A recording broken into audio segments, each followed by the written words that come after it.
Olá a todos, tudo bem? Eu sou o professor André Diogo, professor de filosofia. Hoje nós vamos dar continuidade às aulas de filosofia para o primeiro ano do ensino médio. E a aula de hoje vai ser a aula 1.1.5, Introdução à Filosofia, parte 1. Na próxima aula nós teremos a Introdução à Filosofia, parte 2, ok? Vamos começar fazendo a revisão das últimas 4 aulas que nós tivemos para o primeiro ano do ensino médio. Na primeira aula, nós abordamos a metodologia de estudos de texto. Então, nós vimos que para a gente estudar um texto, a gente não pode simplesmente ler ele de qualquer forma. Não, você tem que seguir um método. E que método é esse? É um método composto por 3 partes, por 3 leituras. Primeira leitura, leitura geral. Segunda leitura, fichamento. E a terceira leitura, o resumo. Então, assim que você for estudar um texto, você vai pegar esse texto e fazer a primeira leitura, leitura geral. Ou seja, você vai ler esse texto do começo até o final, sem parar. Sem pesquisar em dicionário, sem fazer absolutamente nada que não seja ler o texto. Depois de terminar a primeira leitura, você passa para a segunda, que eu chamo de fichamento. Nessa segunda leitura, você vai sublinhar as partes mais importantes. Então, em cada parágrafo, em cada página, existe aquela ideia que é a mais importante. Tente destacar ela, sublinhando na segunda leitura. Terminou a segunda leitura, terminou de sublinhar as ideias principais, aí você vai para a terceira leitura. Nessa terceira leitura, aí sim você pode construir um resumo, você pode preparar um seminário, um trabalho em grupo, você pode fazer uma atividade, você pode elaborar questões, fazer um mapa mental, o que seja. Mas é nesse momento que você vai produzir algo sobre o texto. Mas essa produção ela vai ser muito mais sedimentada, ela vai ser muito mais eficiente porque você já fez outras 2 leituras com objetivos específicos daquele mesmo texto, ok? Então esse é o nosso método de estudo aqui. Depois, na segunda aula, nós trabalhamos o texto As Nuvens, do Aristófanes.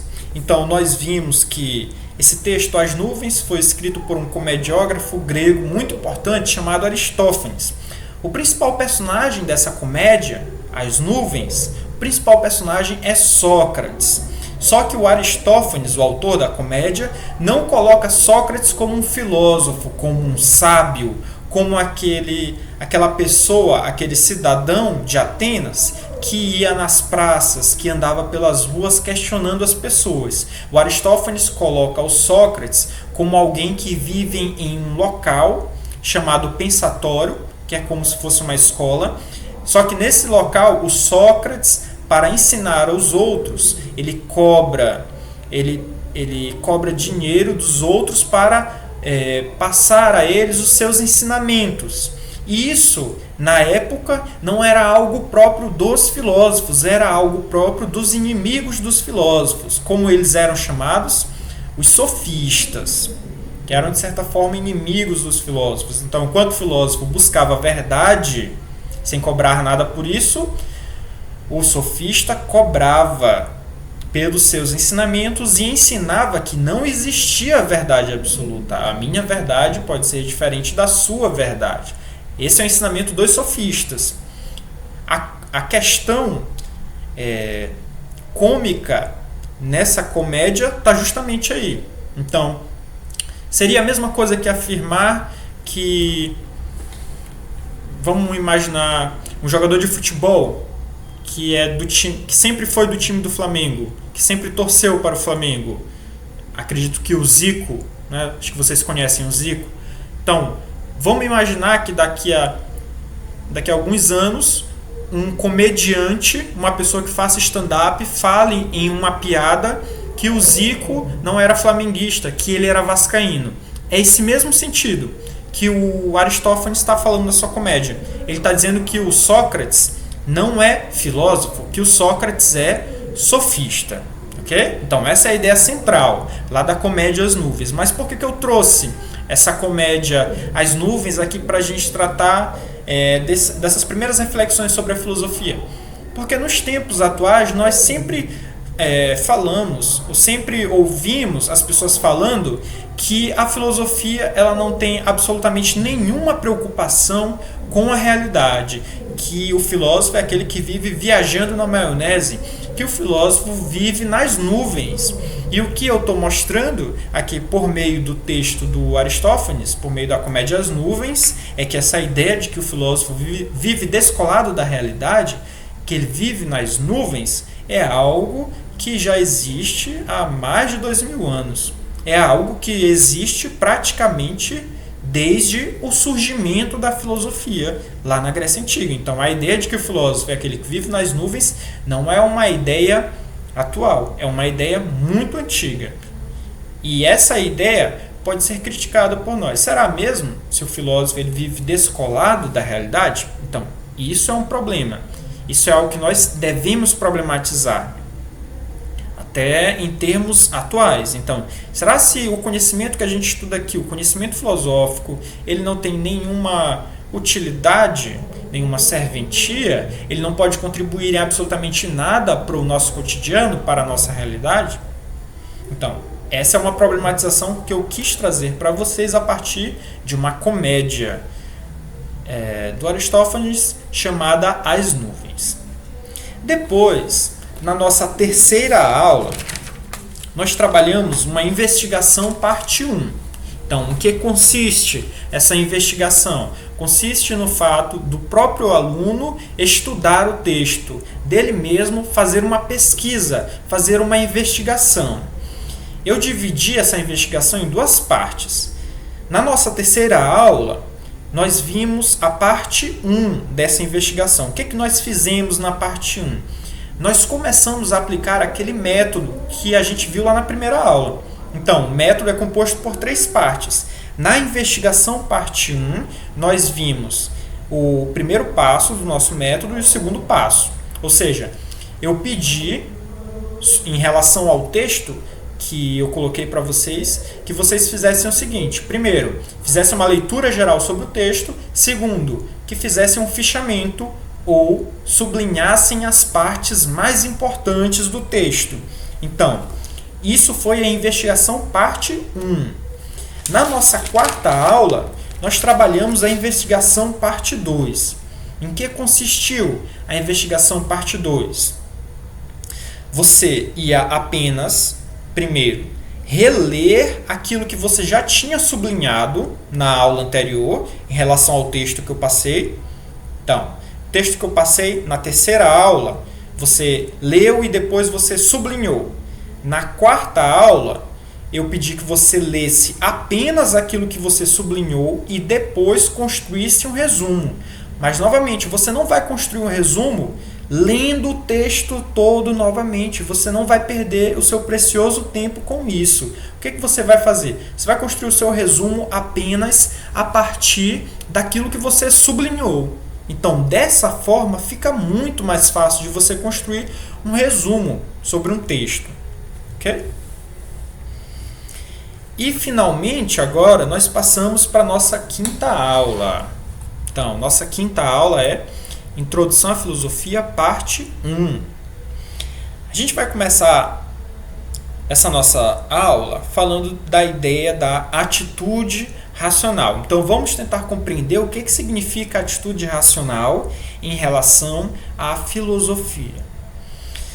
O slide vai falar o seguinte: a filosofia surge quando os seres humanos exigem justificativas racionais em relação às crenças cotidianas. Então, vamos ler novamente e sublinhar as partes mais importantes. O texto vai falar o seguinte: a filosofia surge quando os seres humanos exigem justificativas racionais em relação às crenças cotidianas. Então, vamos tentar ler só aquilo que a gente sublinhou e tentar dar uma certa ligação. A filosofia surge, os humanos exigem justificativas racionais cotidianas. Ou seja, a filosofia se origina quando os seres humanos começam a cobrar justificativas racionais sobre aquilo que acontece no nosso cotidiano. O que é o nosso cotidiano? Nosso dia a dia, a nossa realidade. Então, você está morando com a sua avó, né, que tem conhecimento de remédios caseiros, e aí você está com uma certa dor de barriga. Então, em algumas regiões do Brasil, a gente costuma fazer isso, fazer chá da casca da laranja. Então, isso é uma crença cotidiana, acreditar que o chá da casca de laranja ele vai curar sua dor de barriga, ele vai diminuir sua dor de barriga. Só que você poderia questionar para sua avó o seguinte: vó, como é que a senhora sabe quimicamente que o chá da casca de laranja vai curar a minha dor de barriga? Ou você pergunta para ela: vó, quais são os elementos químicos presentes na casca de laranja que me possibilitam a diminuição dessa dor que eu estou sentindo agora? A sua avó vai, com uma certeza absoluta, saber responder essa questão? É provável que não. Por quê? Porque aquilo que ela possui é apenas uma crença cotidiana. Você poderia também chegar para ela e falar: vó, esse chá não serve para mim. Eu já tomei antes, não serviu para mim. Aí ela vai te responder: não, mas serviu para todos os seus primos. E aí você vai falar novamente: não, mas não serviu para mim, então eu não vou tomar. Quando você faz isso, você está cobrando algo que tenha validade universal, que tenha validade para todo mundo. Quando um químico ele vai analisar, quando o bioquímico ele vai analisar determinado produto, quando o cientista ele vai analisar algo, ele vai analisar o que aquilo é, independente do local e do tempo que esteja. Então, por exemplo, um remédio que você compra na farmácia, um remédio da indústria farmacêutica, um remédio para gripe, ele não pode funcionar apenas para você e para o seu irmão, não. Ele não pode funcionar, por exemplo, apenas para 50% das pessoas. Ele tem que ter validade para todo mundo. E o que significa ter validade para todo mundo? Significa que algo é racional. Quanto é 2 mais 3? 2 mais 3 é 5. Isso é algo racional. Por quê? Porque isso tem validade. Aqui no Brasil isso tem validade. Lá no Japão isso vai ter validade em Marte. Isso vai ter validade em todo local, em todos os tempos. Isso é racional, algo que tem validade universal. Então, quando você começa a questionar as coisas, as suas crenças cotidianas, mas mãe, por que você deu presente só para o meu irmão e não deu para mim?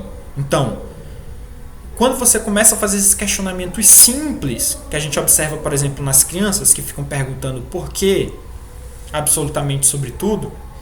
Então, esses questionamentos sobre as nossas crenças cotidianas, sobre aquilo que a gente acredita no nosso dia a dia, todos esses questionamentos estão na base da filosofia, pelo fato de que nesse momento nós estamos exigindo que se tenha uma resposta correta. Só que eu não estou falando aqui no texto resposta correta, eu estou falando justificativa racional. Estou falando justificativa racional. Ok? Então a filosofia ela surge exatamente aí. A filosofia em uma pessoa, ela surge quando a pessoa está naquela fase que ela é criança, que ela começa a questionar sobre tudo. Então, essa fase de indagações, de questionamentos, é uma fase em que a filosofia surge naquela pessoa e ela vai poder desenvolver ou não depois. Na história da humanidade foi a mesma coisa. Quando a gente começou a questionar as coisas, a gente começou a buscar justificativas racionais para elas. A gente começou a pensar mais sobre elas, a gente começou a utilizar a nossa razão. Daí o termo, ou melhor, a expressão justificativa racional. Ok? Então, percebam como quando a gente está trabalhando a ideia de atitude racional, é necessário primeiro que a gente estabeleça o que significa isso bem aqui, ó, essa palavra racional. O que significa essa palavra racional? Eu coloquei aqui no esquema para vocês 3 significados para a palavra racional. Então vamos tentar compreender.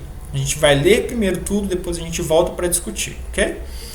Racional significa, primeiro, argumentado, debatido e compreendido. Segundo, envolve as condições dos pensamentos. E terceiro, formado por uma coerência no pensamento, que leva a conclusões compreensíveis universalmente. Ok? Então, vamos novamente. O que racional significa? Racional significa argumentado, debatido e compreendido. Então, vamos supor que você está andando de moto no trânsito e aí você vai ultrapassar um carro. E você ultrapassa o carro pela esquerda. Deu a seta, tudo bonito, fez tudo corretamente. E aí, na hora que você ultrapassa, vem um carro na contramão e bate em você. Aí você pergunta para a pessoa que lhe bateu com um carro que vinha na contramão: por que você causou esse acidente? Aí a pessoa vai e responde: porque eu quis. Isso é ser argumentado? Não, isso não é ser argumentado. Se a pessoa tivesse dado uma outra justificativa, porque eu precisava levar minha mãe para o hospital, que está passando mal, e na via correta em que eu deveria estar, está tudo congestionado, por isso eu estou andando na contramão. Aí sim, aí nós já temos algo argumentado. Aí sim nós temos algo racional. Então o que significa racional no primeiro momento? Argumentado, debatido, compreendido.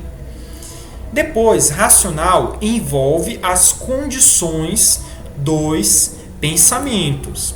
Então, quando nós pensamos as coisas, nós precisamos ter uma certa coerência, que é algo que eu vou falar mais à frente também.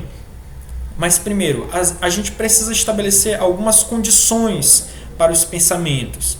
Então, exemplo, existe um princípio do pensamento, que a gente chama também de princípio lógico, que diz que uma coisa não pode ser e não ser ao mesmo tempo. Você não pode ser vascaíno e flamenguista ao mesmo tempo.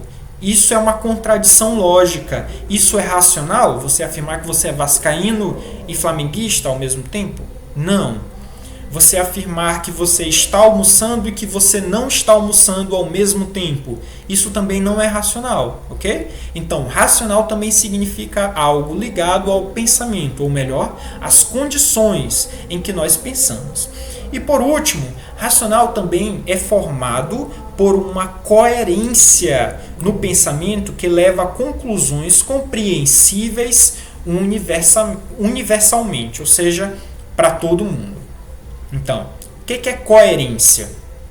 Coerência é você estar falando as coisas com uma certa ligação. Então, percebam, a nossa aula aqui, nós estamos na 5ª aula.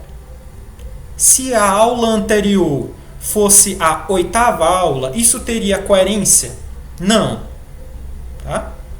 Então, a coerência é uma certa ligação que leva a conclusões compreensíveis universalmente. Compreensíveis para todo mundo, ok? Então, racional, argumentado. Depois, racional, as condições dos pensamentos. E racional também significa uma certa coerência no pensamento. Lembrei, quando vocês vão escrever uma redação, lá a redação para o Enem, como é que essa redação tem que vir? Qual é a estrutura de uma redação? A estrutura de uma redação mostra a coerência do pensamento. Uma redação ela precisa ser racional, ela precisa seguir 3 passos: introdução, desenvolvimento, conclusão. Quando você vai resolver uma equação matemática, você precisa ser coerente. Então você vai resolver uma equação matemática do 2º grau, você primeiro acha o valor de delta, depois você vai poder achar o x' ou o x duas linhas, ok? As duas raízes da equação, que seja, ok? Então, na matemática e nas ciências, na filosofia e na nossa vida como um todo, nós precisamos ter uma certa coerência. E novamente, um exemplo de coerência que a gente vê é quando você vai fazer uma redação do Enem, ok? Então, a atitude racional envolve isso. A atitude racional envolve você estabelecer relações que envolvem coerência, envolvem coisas que são universalmente válidas, envolvem coisas que são argumentadas. Ter uma atitude racional é algo importante para você começar a pensar de forma filosófica. É você questionar as coisas e questionar sempre nesse sentido. Será se isso está correto? Será se isso tem validade para todo mundo? Será se isso tem validade em todos os locais? Em todos os tempos? Será se isso que a pessoa está me falando tem sentido? Tem coerência? Então, quando você está fazendo isso, você está tendo uma atitude racional. Agora, nós podemos partir, depois de já ter estabelecido e de ter compreendido o que é uma atitude racional, para a atitude filosófica, ok? Então, a atitude filosófica, vamos primeiro ler novamente, depois a gente volta. A atitude filosófica, ela envolve duas faces ou dois lados. Na parte de cima, nós temos a face negativa, na parte de baixo, a face positiva. O que significa a face negativa da atitude filosófica? Um não aos preconceitos, ok? Eu até coloquei separado aqui, para tentar enfatizar. Preconceitos, aquilo que você forma antes de ter uma concepção sobre algo. A atitude filosófica também possui uma face positiva. Que face positiva é essa? Uma interrogação sobre o que as coisas são. E essa interrogação se dá de três formas. A princípio, o que é, ou significação, por que é, ou origem, e como é, ou estrutura. Ok? Então, depois da gente ter estabelecido o que é uma atitude racional, aí sim a gente pode ver agora o que é uma atitude filosófica, né? Então, a atitude filosófica, ela tem dois lados da moeda. Ela tem a parte boa, podemos falar assim, ou a parte ruim. Então, muitas pessoas têm esse pensamento de que o filósofo é apenas aquele que fica questionando o tempo todo as pessoas. Eu vou dar um exemplo, o Sócrates. Em certo momento, o Sócrates é aquele que apenas destrói os seus conceitos. Então, ele chega para o pintor, Sócrates chega para o pintor e fala: o que é isso que você está falando? E o pintor responde: isso é uma pintura. Aí o Sócrates pergunta: e o que é uma pintura? Aí o pintor responde: uma forma de arte. Aí o Sócrates novamente: o que é arte? E assim sucessivamente. Ele faz questionamentos para tentar, de certa forma, destruir aquela concepção que você tinha. O Sócrates faz questionamentos para destruir a pré-concepção que você tinha sobre algo. O que é pré-concepção? Preconceito sobre algo. Tá? Então, exemplo. Se você chega para mim e fala que a filosofia só vive nas nuvens, o que eu vou fazer primeiramente?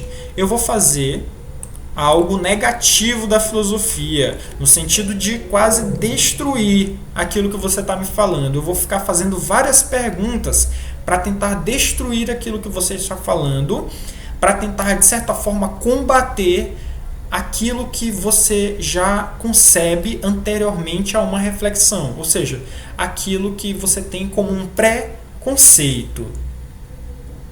E os preconceitos são difíceis da gente tentar quebrar, mas a filosofia, ela contribui para isso. Tá? Já qual é a face positiva da filosofia? A face positiva da filosofia não é mais você querer destruir um preconceito, mas sim, depois do preconceito ter sido destruído, você vai buscar agora uma resposta para o que a coisa é, propriamente. Então, o que é a face positiva da atitude filosófica? É uma interrogação sobre o que as coisas são. Uma interrogação sobre o que as coisas são. Você pode fazer essa interrogação de três formas. Se uma pessoa chega para você e fala que está amando você, e aí você quiser dar uma de filósofo, né? Querer refletir sobre aquilo que ela está falando para você, você primeiro pode falar para ela. Você primeiro pode ter uma face negativa. Primeiro você vai afirmar para ela: você tem certeza que você está me amando? Você tem certeza que isso que você sente por mim é amor? Então, isso é a face negativa. É de você ficar tentando destruir um preconceito que a pessoa tem. Qual seria a face positiva? Seria você começar a perguntar, a fazer uma interrogação da seguinte forma em relação ao amor. Primeiro, você pergunta o que é o amor ou o que é a amizade. Vamos imaginar agora que o exemplo seria com um amigo seu. Ele chega para você e afirma que é seu amigo. Aí você poderia questionar ele. Primeiro, o que é amizade? Quando você questiona o que é amizade, o que você está querendo saber com essa questão? O que é amizade? Você está querendo saber a significação.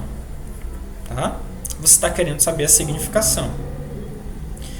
Já quando você pergunta para ele por que você é meu amigo, ou por que é, o que você está querendo saber? Você está querendo saber qual a origem da amizade dele em relação a você. O que fez ele, o que fez nele produzir esse sentimento de amizade? É porque você gosta de conversar com as pessoas? Vou dar um outro exemplo. Essa pessoa que disse seu amigo observou que você costuma ouvir muitos outros, costuma dar conselhos.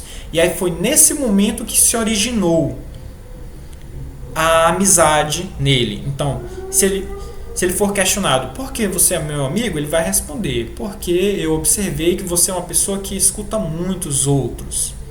Ok? Então, quando eu questiono por quê, eu estou querendo saber da origem. Eu não estou mais querendo saber da significação. Eu não quero mais saber o que é a amizade. Agora eu estou querendo saber por que ele é meu amigo.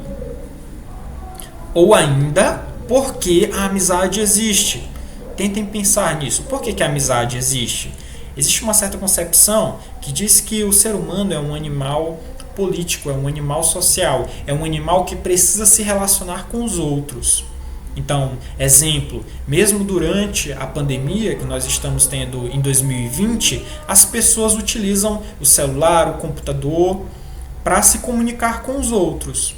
Então, por que a amizade, voltando à nossa questão, por que a amizade existe? Porque o ser humano necessita estar com os outros. Essa seria uma resposta, ok? Depois de ver o que é a amizade e por que é a amizade, agora vamos ver como é a amizade, ou seja,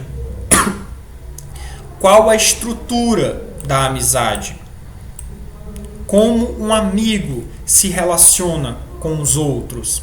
Então, para você ser amigo de uma outra pessoa, como você deve agir? O que tem que estar presente na relação entre as pessoas para elas serem amigas? As pessoas não podem trair a confiança do seu amigo, têm que ser honestas, elas têm que ser companheiras. Então, tudo isso faz parte da estrutura da amizade. Então, quando eu pergunto como é algo, eu estou perguntando pela estrutura de algo. Você pode fazer essas interrogações absolutamente sobre qualquer coisa. Então, por exemplo, o que é conhecimento? Aí você fala, primeiro, o que é conhecimento, depois, por que o conhecimento existe e depois, como é o conhecimento ou como ocorre o conhecimento, ok? Então, os questionamentos filosóficos eles não ocorrem apenas quando você pergunta por quê. Os questionamentos filosóficos também ocorrem quando você questiona o que é algo, por que algo é e como algo é. Ok? Vamos agora para a atitude crítica.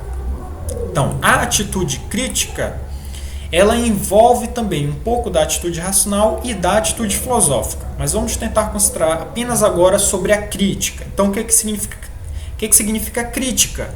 Capacidade para julgar e decidir corretamente, exame racional sem preconceito, atividade de avaliar detalhadamente algo. Crítica não é apenas você falar mal de alguém. A minha vizinha, ela é muito fofoqueira. Então, eu estou criticando a minha vizinha. Não é crítica nesse sentido. Crítica seria, a princípio, você falar tanto os pontos negativos quanto os pontos positivos. E isso já seria uma crítica. Por quê? Porque, em termos gerais, a crítica é uma análise. E quando você faz uma análise de uma pessoa, você não vai abordar apenas os aspectos negativos. Tem que abordar os negativos e os positivos. Então, uma crítica estaria correta se você falasse: a minha vizinha é fofoqueira, mas faz faculdade. Pronto, a sua crítica já está um pouco mais completa. Então, novamente, o que significa crítica? Crítica é a capacidade para julgar e decidir corretamente. Então, quando você fala, fulano ou cicrano tem capacidade crítica, ele pode escolher algo. Significa que ele pode escolher algo, significa que ele consegue escolher algo. Isso que significa capacidade crítica. Então, crítica no primeiro sentido é você decidir corretamente. Depois, crítica é um exame racional sem preconceito. Ok? Então, tem até uma famosa obra do Kant, que é um filósofo, que é Crítica da Razão Pura. Então, o que significa uma crítica da razão pura? É que ele vai falar mal da razão pura? Não. É que ele vai fazer um exame racional sem preconceito. Ou seja, um exame que você vai avaliar as coisas de forma racional e não a partir de julgamentos como eu gosto, eu não gosto. Isso não é ser racional. Racional não tem absolutamente nada a ver com o que você gosta ou o que você não gosta. Pelo contrário. Eu não gosto que 2 mais 7 seja 9. Eu não gosto. Eu queria que fosse logo 10. Mas vai ser 9. Não tem como. Vai ser 9. O exame racional de 2 mais 7 vai mostrar que aquilo vai dar 9. Ok? E ainda, a crítica é uma atividade de avaliar detalhadamente algo. Como eu falei ainda há pouco, é observar não apenas os aspectos negativos, mas também os aspectos positivos. Observar a coisa de forma detalhada, de forma total. Ok? Isso é crítica. Isso é atitude crítica. Então, dessa forma, a gente tem esse esquema aqui, que envolve a atitude racional, a atitude filosófica e a atitude crítica. Então, a princípio, o que é filosofia? Que está bem aqui no meio. Atitude filosófica. A filosofia, ela tem a ver com a atitude racional e ela tem a ver também com a atitude crítica. E o que é atitude racional? É algo que tem validade universal. E o que é atitude crítica?